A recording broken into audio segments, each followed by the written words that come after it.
ہر دوسرا اسٹوڈنٹ یہی سوچتا ہے کہ ویزا لک کا گیم ہے، جبکہ اصل وجہ کچھ اور ہوتی ہے۔ اکثر اسٹوڈنٹ سمجھتے ہیں کہ ان کا یورپین اسٹڈی ویزا اس لیے ریجیکٹ ہوتا ہے کیونکہ ان کا CGPA کم ہوتا ہے یا آئلٹس نہیں ہوتا، لیکن حقیقت یہ ہے کہ 80% اسٹوڈنٹس کا ویزا ان ریزنز کی وجہ سے ریجیکٹ نہیں ہوتا، بلکہ 3 کامن مسٹیکس ہیں جن کی وجہ سے ریجیکٹ ہوتا ہے، جو اکثر لوگ اگنور کر دیتے ہیں۔ فرسٹ مسٹیک ہوتی ہے بینک سٹیٹمنٹ ایشو۔ جب سٹیٹمنٹ میں رینڈم ڈپازٹس جو ہیں وہ کیے جاتے ہیں، کوئی کلیئر ہسٹری نہیں ہوتی اور فنڈز کا جو سورس ہے اس کو ایکسپلین نہیں کیا جاتا۔ سیکنڈ مسٹیک جو ہوتی ہے وہ سٹیٹمنٹ آف پرپز ہے۔ ہمیشہ SOP جو ہے اوریجنل ہونی چاہیے، کاپی پیسٹ نہیں ہونی چاہیے، جنیرک ہوتی ہے اور ایپلیکنٹ کی جو ریئل سٹوری ہے اس کو ریفلیکٹ نہیں کرتی، تو ایمبیسی کے لیے یہ انسٹنٹ ریڈ فلیگ بن جاتا ہے۔ تھرڈ اور سب سے امپورٹنٹ مسٹیک جو ہے وہ ہوتی ہے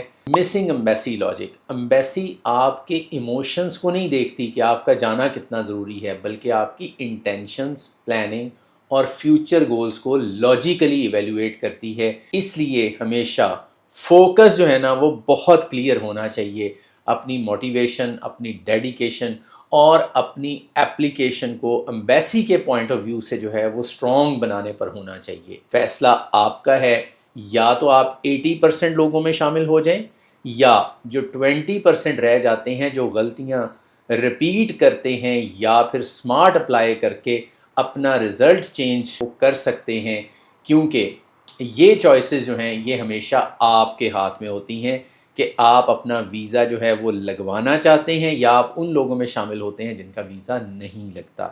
تو اگر آپ ان 3 چیزوں کو جو ہے وہ کیئرفلی ریویو کرتے ہیں اور اس کو ایمبیسی کے اکارڈنگلی چیزوں کو پلان کر کے اور پریپیئر کر کے چلتے ہیں، تو آپ کا ویزا لگنے کے چانسز ہمیشہ زیادہ ہوتے ہیں۔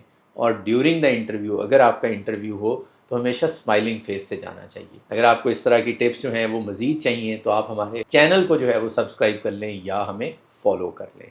Thank you.